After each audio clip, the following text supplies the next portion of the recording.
Hey y'all, so now that we have started talking about soils and why they're important and what they do for plants, we're going to talk about the composition of the soil, or the makeup of basically what is in the soil and the different layers that are important to us. So the first thing we're going to talk about is organic matter. Organic matter consists of plant and animal residues that are in various stages of decay. So there are 4 ways that there are adequate levels of benefit with organic matter. Excuse me.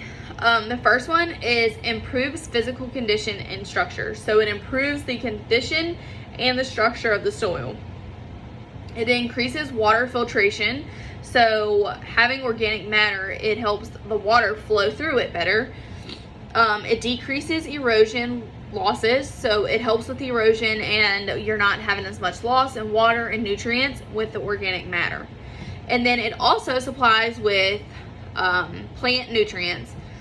So some things that could be like organic matter or things that would break down, which this could kind of fall like composting would fall under this as well. This could be anything from like banana peels to I'm drawing a blank, to like the skin off of your cucumber, different things like that. Or I even use coffee grounds. When I make my cup of coffee, I normally will dump my coffee grounds into a bowl and then dump them into my garden or my flower pots just to have some extra organic matter. Organic matter is also organic matter serves as a storehouse for nitrogen. So it stores in nitrogen, but it decays slowly, so it is not readily available to plants. So even though it stores the nitrogen breaks down slowly and it's not easily available as often as other things are. So other nutrients such as magnesium, calcium, sulfur, and micronutrients are also contained in organic matter. As decomposition, or as they break down, occurs, these become available to growing plants. So as these things break down, like that banana peel, as it breaks down, it's able to provide nutrients to the soil. I am going to talk a little bit about composting. We're going to kind of go into composting after organic matter, and we'll break that in. We'll talk about that a little bit more. So some nutrients such as nitrogen and sulfur are temporarily tied up due to the process of decaying.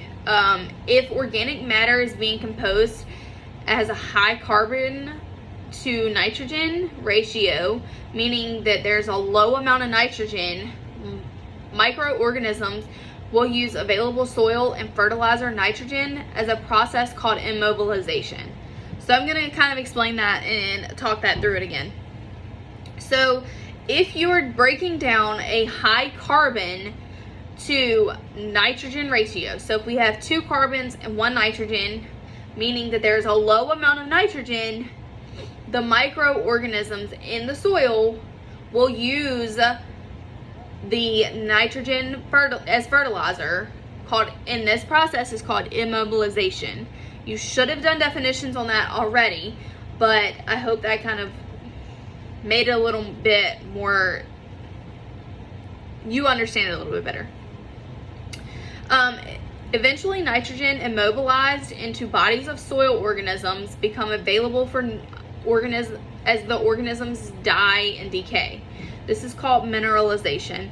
So basically nitrogen is immobilized into the bodies of soil, so the soil is able to use it at this point, and it becomes available as the things begin to die and decay. And you kind of think about it as like rocks as they mineral. As they turn into minerals, they basically decay into small little pieces. Alright, so then there's also variability when it comes to organic matter. In tropical areas, most soils are inherently low in organic matter. Because of the warm temperatures and high rainfall, they increase decomposition. So in the tropics, like the Bahamas, the soils have a low amount of organic matter, meaning that they may have more erosion because they have more rainfall, or they may not have all of the nutrients that you get from organic matter.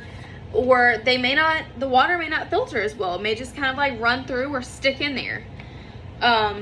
But in cooler areas where decomposition takes a longer time, because it's not hot to just kind of like make those things break down,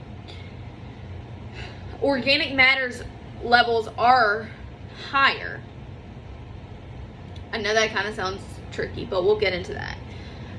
With adequate fertilizer and good management practices, crop residues are produced and added to the soil, maintaining or increasing organic levels in the soil. So basically, in other words, you can't take organic matter out of the soil, but you can put it in. So if your crops or your soil doesn't have enough organic matter, you can put it in. That's the good thing about when it comes to nutrients and fertilizers or pesticides. You can't take those things out of a plant. Once they're in, and it's kind of like either you've got to figure out how to balance it out, or you just kind of have to hope for the best.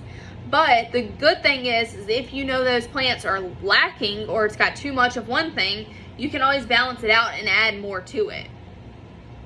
So basically that's what kind of happens with organic matter. So again, just to review, organic matter consists of plants and animal residues in various stages of decay.